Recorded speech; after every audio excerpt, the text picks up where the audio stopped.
Hi there everybody, it's Verity here from inkybutterfly.com. Thank you so much for joining me again today for another video, and it's not card making, it's a 3D project.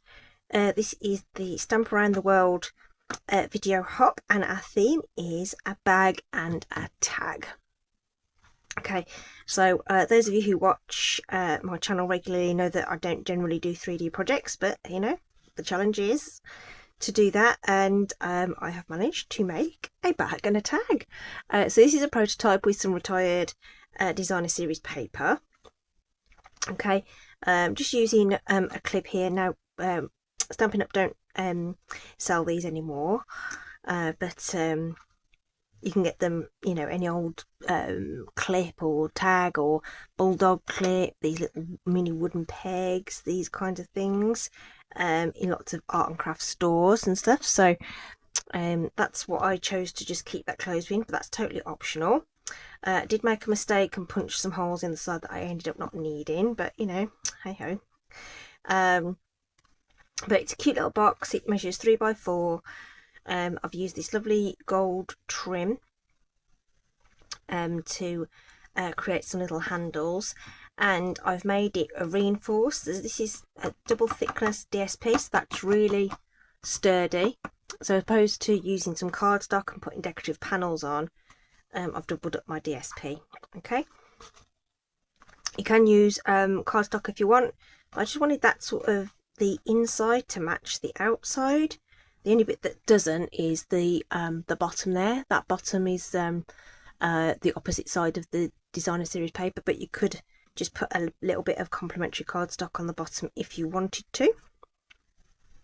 And then I've used an offcut from cutting down the DSP to create a tag, complementary cardstock, and again another bit of the scrap with some gold to decorate that. Okay, so that's what I've done. So I'm going to show you how to make this reinforced DSP paper bag. You'll need a whole sheet of 12 by 12, or well, you don't need one. We were going to start off with a whole sheet of 12 by 12 and you'll end up with some strips left over. Okay, so that's what we're going to make today. So this is a video hop, so please do check out the description, click on that more little prompt in the description there, and you'll see a whole list of links to other demonstrators all around the world taking part and creating their own bags and tags. So I'm sure there'll be a whole array of different interpretations for you with different designer series paper. As I say, this is a retired one as far as I'm aware that I found lurking. I've got no clue what it was called. But you know, you raid your stash and you find something that you want to work with. I thought I'd bring out the Regal Floral DSP. This is really, really nice. I'm not into DSP, and those of you who watch regularly know that. But I was lured into buying this one actually to make Christmas gifts this year, and little gift bags and things.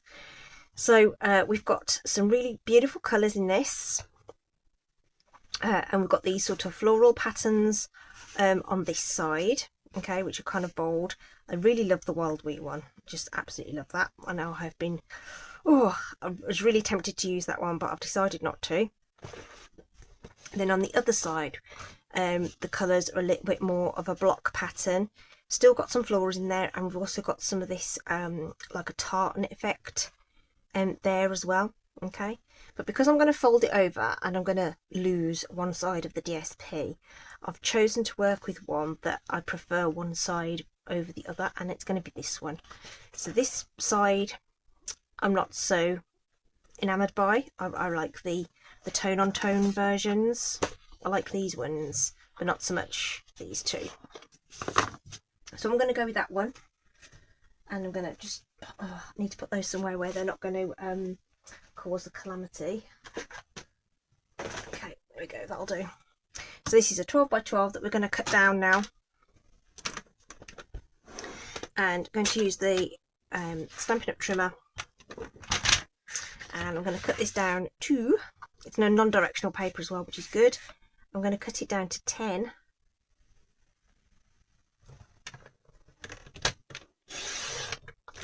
by 10.5.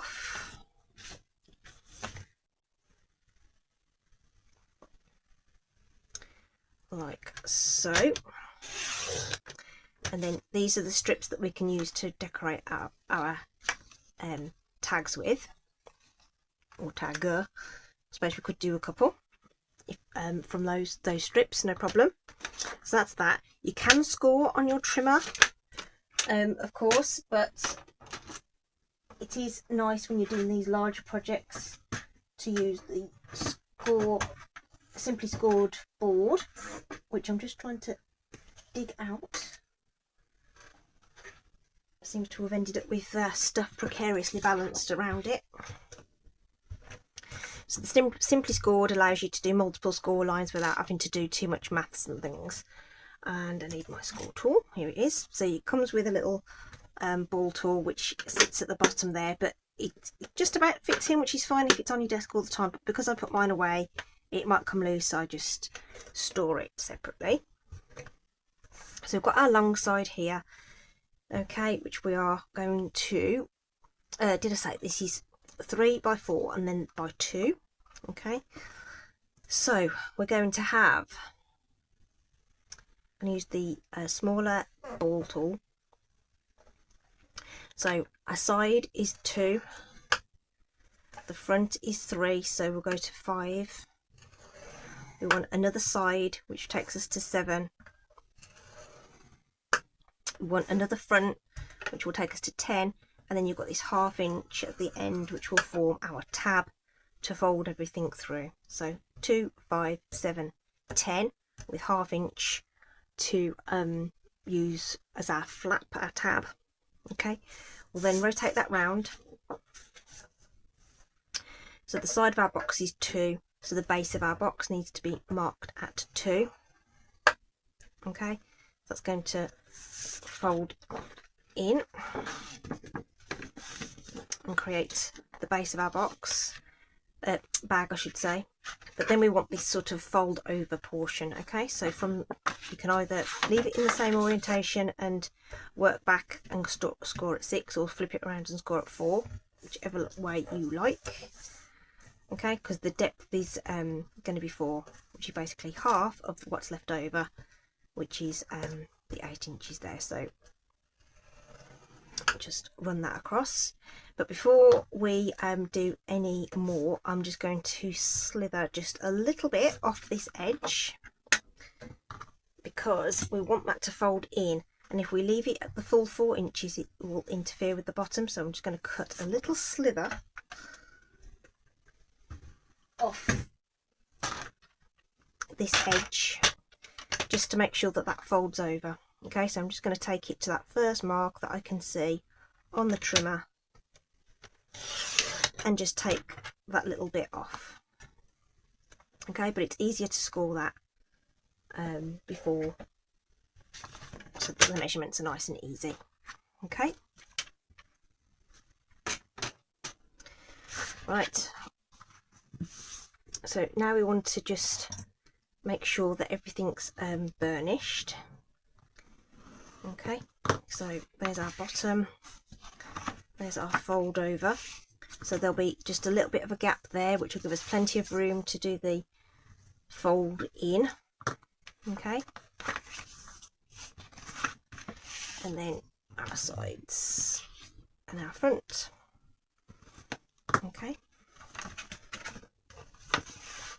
want to make sure that's lined up, so you can fold this over. So even though you've scored it straight, sometimes you find it's just slightly off, so just make sure it's all nice and square as you're doing your burnishing, and just make sure it's all sitting nice and flat. There's a little skinny portion.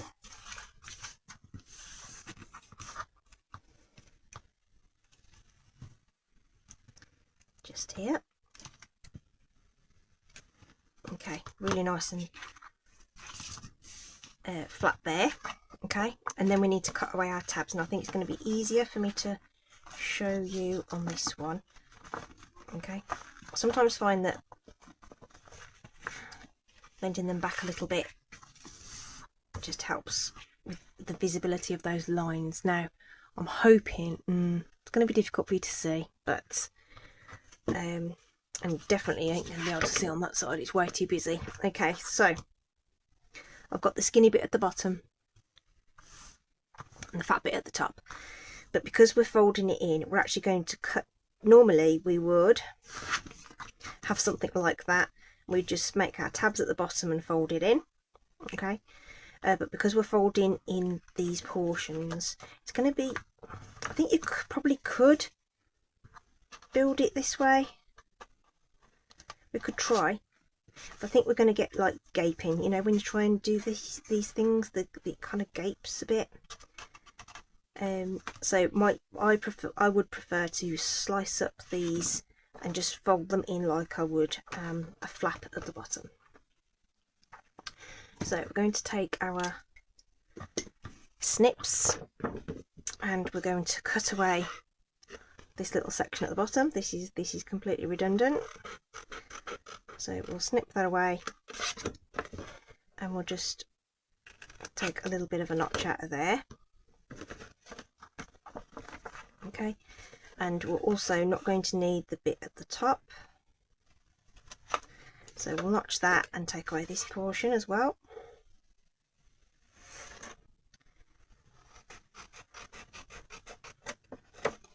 Just cutting along the score line all the way. Okay, so that's our tab.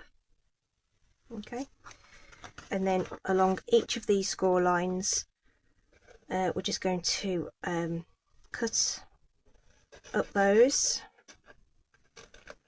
and just create just the merest little V, so starting either side of that score line and taking it up to that first horizontal there.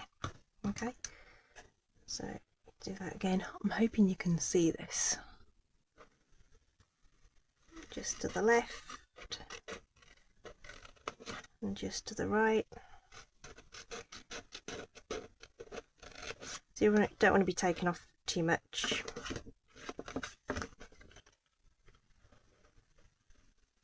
And we're going to do exactly the same along the top.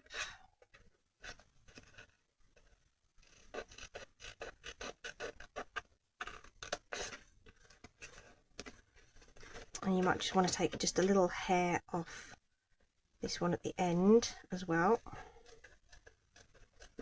Doesn't need to be much, just allows everything to sit nicely. Didn't do this far end actually, I don't think. So I'm just going to take just a slither off there as well. And we're going to repeat that along these top portions as well. Okay, again, this is just to help everything slot together.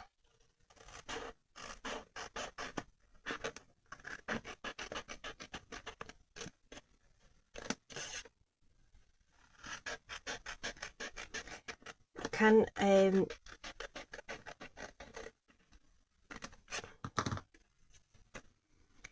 just cut up them straight as well. But personally, I get a better finish if I do it either side of the score line like I'm showing you here.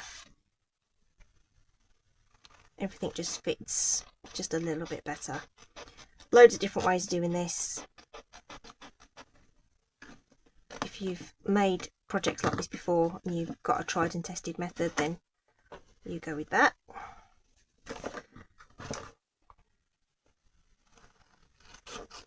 I just find this works for me.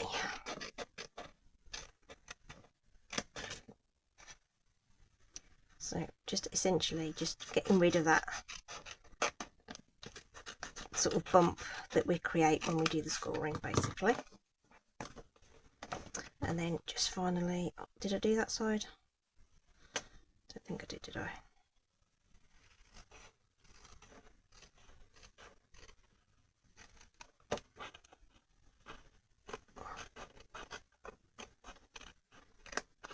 we go. So all those little fuzzies can be discarded. Oops, let's get rid of all of those because they'll end up everywhere. Just do that. Okay, so there we have it then. That's what we've got thus far. Probably should zoom out a little bit. There we go. So on mine, I forgot to hide the tab as I went. Okay, so this is the bottom, the shallow bit's the bottom. Okay, so we're going to do the bottom last. Okay, and I'm going to that tab I want to hide underneath this so that it all looks nice and neat on the inside.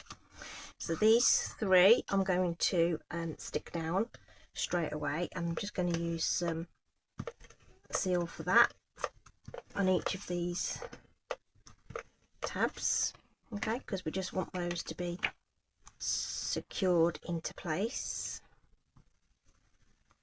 And you should find that that sits nicely inside those score lines and doesn't impede on that crease because of the cutting that we did.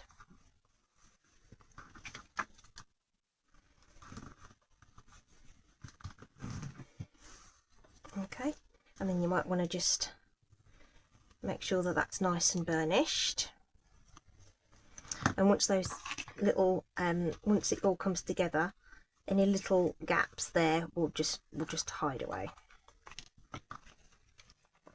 So we'll need some seal on this tab. Let's put a good piece on there. And we'll bring that over to meet in the middle, and that should sit nice and flat. And again, I like to just make sure that's all nice and neat.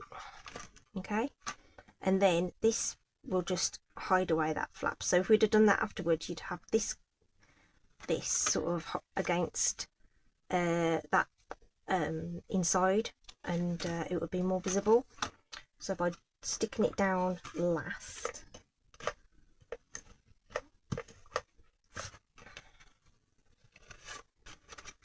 it just means that that will be all covered up and camouflaged. Okay, so now you can't see that tab at all, even though it's that contrasting paper. Okay, so now we can do the bottom. Right, where's the back? The back will be here, so where that tab is. Okay, so that's the first bit that we want to stick down.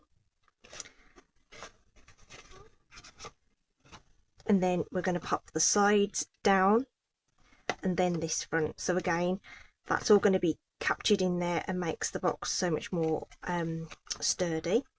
So again, I'm just going to use some seal, so I'm going to keep that out of the way. And we'll just, it's really difficult to film these when make sure that you can see everything. Okay, so I'm putting adhesive on 3 of those flaps. Okay, so the one that goes at the back is going in first. Then I'm going to bring in the sides, which are going to overlap, but they're going to make that nice and square. And then I'm going to bring down the front, and that should fit really nicely. And now we've got this sort of reinforced box. That's the back. Okay, and that's really quite sturdy. Okay, and then we can just pinch that together to make that classic sort of shape. Okay, and we're going to need to punch some holes in for the ribbon. Now I've got this little tool gadget thing that Stampin' Up used to sell, which is, I think it's a 1/8 inch hole punch thingy. You can use a bradawl, poker tool, whatever, if you want. So I'm going to just use a little ruler that I can't actually put my hands to right this minute. Where's my little ruler? Oh, I'll just use the big ruler then. I'm just going to make a pencil mark, approximately 1/2 inch down and 1/2 inch in on the front of this, which is about, I'm going to put it about there, and I'm going to shuffle that across, line it up with the mark I've already made, and mark that there, just with a pencil. Okay, I can do the same on here, line it up, approximately square there, and approximately there. Oops, she says.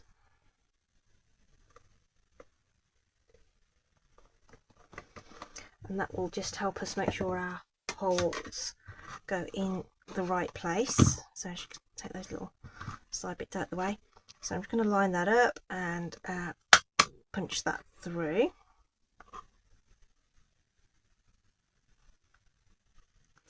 So you can just do this with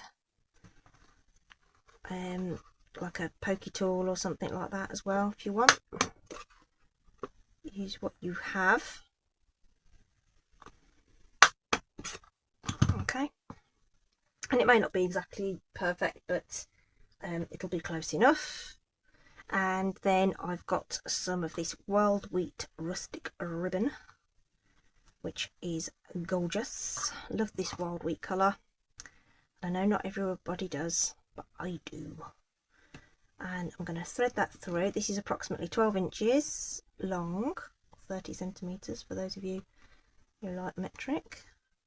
Sorry, the rest of it's not in metric. I've got no idea what this would be in metric. Okay, and I've already tied a knot in one end. So I'm feeding that in through these holes using the same side. Oops. You can cut this to a point. It makes things easier. Okay, so there's already a knot in there.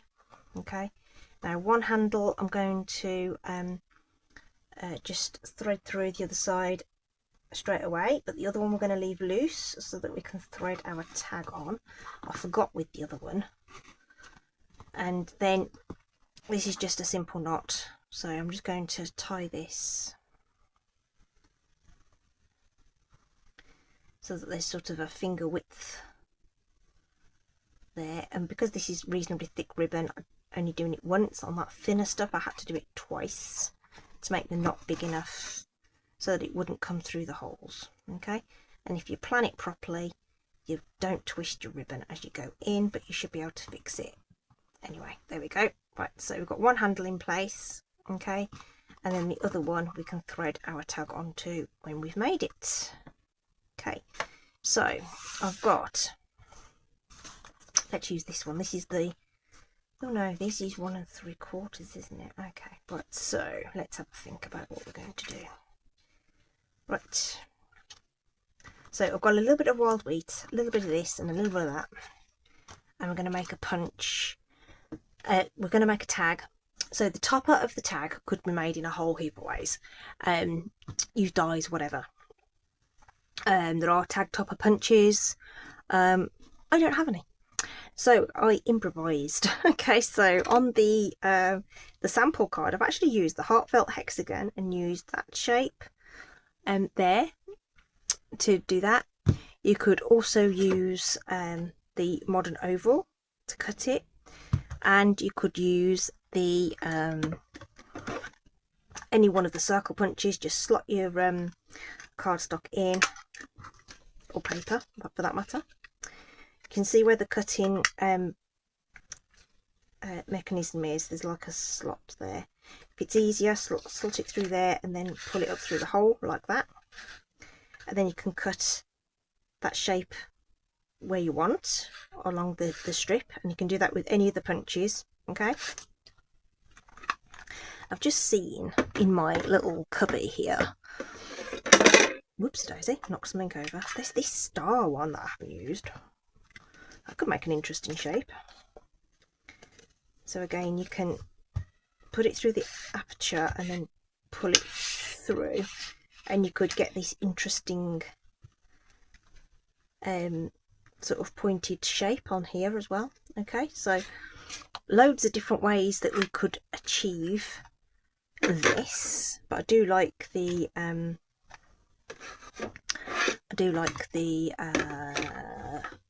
heartfelt hexagon for this. Okay, now right, let's have a think. So I'm going to layer this together like so, with a strip of a little bit of DSP over, but I just want all that to layer together. That's what I just want, and a nice little rounded edges. Okay, so again, I've got a retired corner rounder that we can pull in as well. Love this trio punch. So let's just round the corners of that because it looks nice. Okay, we will probably need that again in a minute. This is 1 3/4 of an inch long by 2.5. That's gonna be quite nice size on there. The other one was a bit big, really.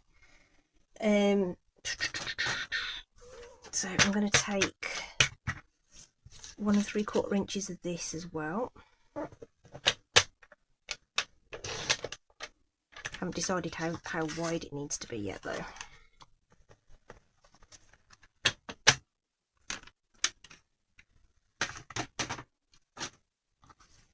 Okay, and the punch will only go through one layer of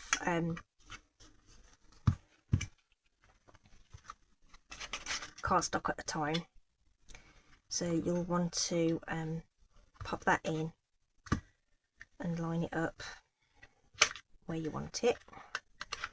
Obviously it's smaller, so you're just going to have to eyeball where that is, so pull it through until you can see some air and then push it back in. Line it up where you think it needs to be. It may not be smack in the middle, but it'll be fine. Okay, so there it goes, our nice little shape. Make sure you get that little punch bit out. And we can do the same with this. Obviously this is much smaller, so you might want to use like a post-it note or something like that to line that up.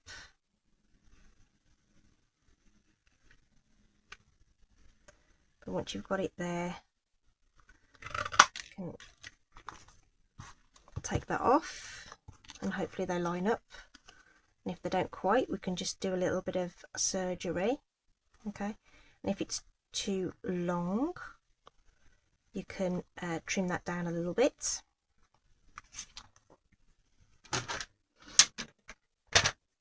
Let's take that down a little bit. I'm going to take it to 1 inch, I think. Oops.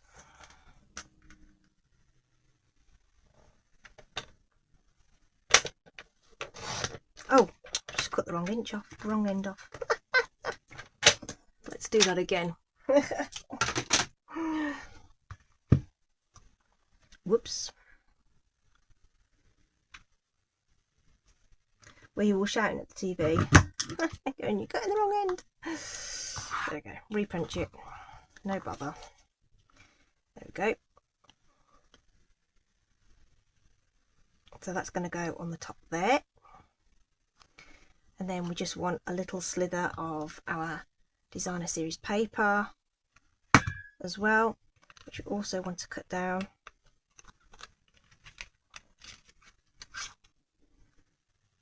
So we'll line that up in the punch. Looks a little bit off, so make sure your fingers are out the way for before you squeeze this, otherwise that's going to hurt.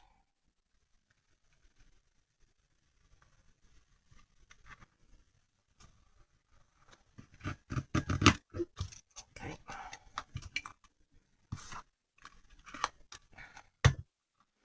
And again, we can just trim that down a little bit. So that was 1 inch, so going to look on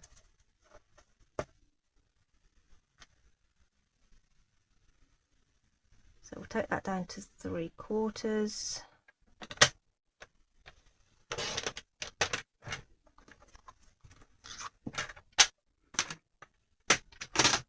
And we can layer that all together.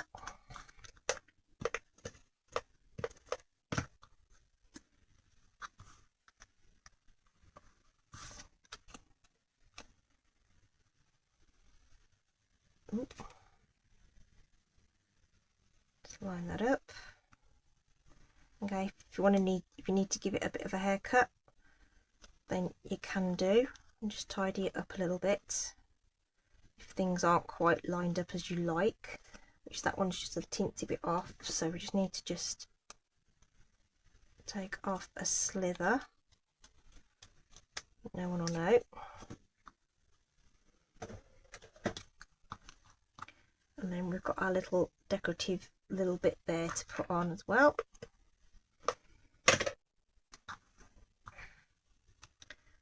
I'm actually going to layer so that we can see a little bit of the wild wheat on either side of there, just to give it a bit of a border. And we can use that little hole punch again and just punch a hole ready for our, that's going to be tough to punch through, but it will go through. Okay, and that's as far as I'm going to go with that. You can put another piece on the back if you want to, but that's a light enough cardstock for you to be able to write on. Okay, and we can thread this onto our bag, which is the back. That's the back. So this is the front, so we'll pop that on here.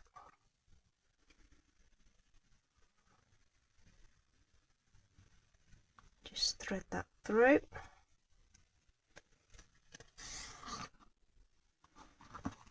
Thread it through the back of our bag.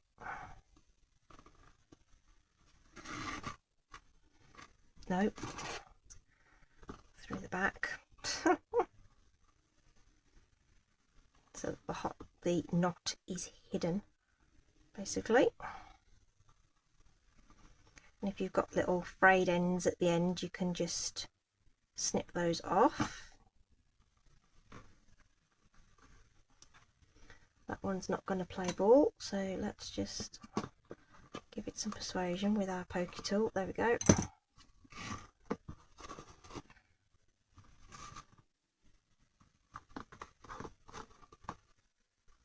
And tie that knot like we did before.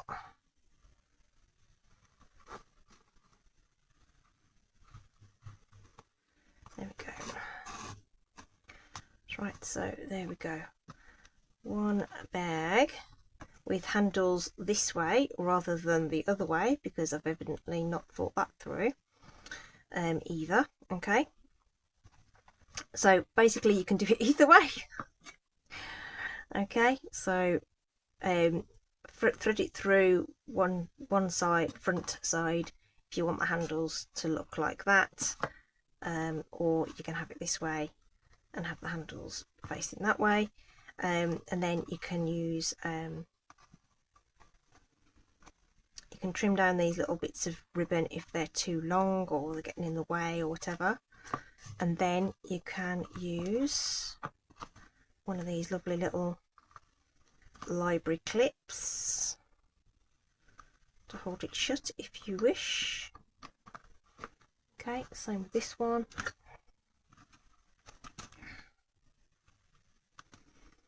Okay, so two alternatives there with some different paper using to create like a reinforced paper bag.